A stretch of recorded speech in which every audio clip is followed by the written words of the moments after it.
Let's talk about how to teach grammar from rules. Let's go. Thanks for watching. First, we are going to start with the deductive approach.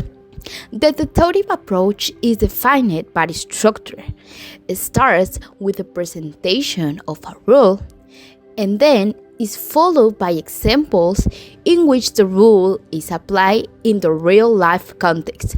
It may also be called rule driven learning, and this is a traditional teacher led method. Now we are going to talk about the time saving. That is one of the most practical advantage by explaining the rule directly of this approach.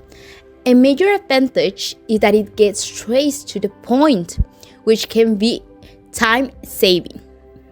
Many rules, especially rules of form, also can be more simple and quickly explaining that eliciting from examples. Yes, also, this allows more time for practice for the students and also the application in real life situations. Well, and I'm going to talk about the student's preference. So, it's a deductive teaching aligns well with the expectation of many learners, especially adults, because it offers a clear step-by-step path. It supports students who like to analyze and giving them the rules first, so they feel confident and know what to expect. So that's the main idea. Also, knowing the rules upfront to confirm their expectation about the learning process. Now, good rules. The success of uh, any approach, whether in education, business, or daily life, depends on the quality of rules we create. So, a rule must meet three criteria. One, it must be true, meaning it bears some resemblance to reality. Also, clear and simple, avoiding jargon or overly complex terminology. And three, it must be clearly show its limits. Now I'm going to talk about what an inductive approach is. In an inductive approach, the learner studies examples without having met the rule. And from these examples, the students derive an understanding of the rule. This is also known as discovery learning. Now it's time to talk about memorability or cognitive depth. These are the rules that learners discover for themselves and are more likely to be meaningful, memorable, and serviceable.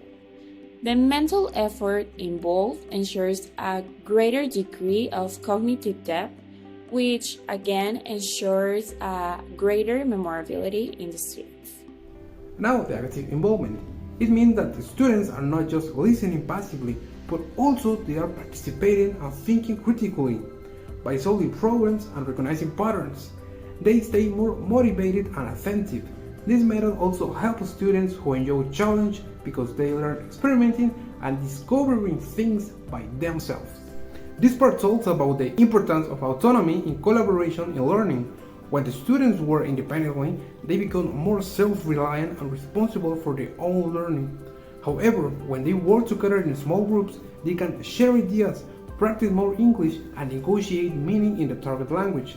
Both independence and teamwork help students to develop a stronger communication and problem-solving skills. Hello, now I will talk about grammar in context. So, grammar helps us understand the real meaning of the word. So, when we see a grammar in text situation, it's easier to learn. So, context helps us now what people really want to say. So, grammar and context work together. Hello again.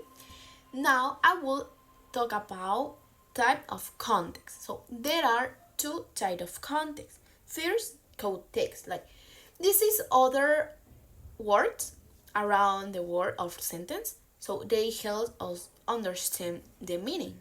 Second, context of situation. This is where we are, who is talking, and why we speak. This also helps us understand. So, both are important to know what a person really means. So, thank you. The problem is examining a piece of grammar out of its natural habitat. It's easier to see grammar and its meaning when it's in context of use. Learners need to understand and produce not just isolated sentences, but whole text in that language.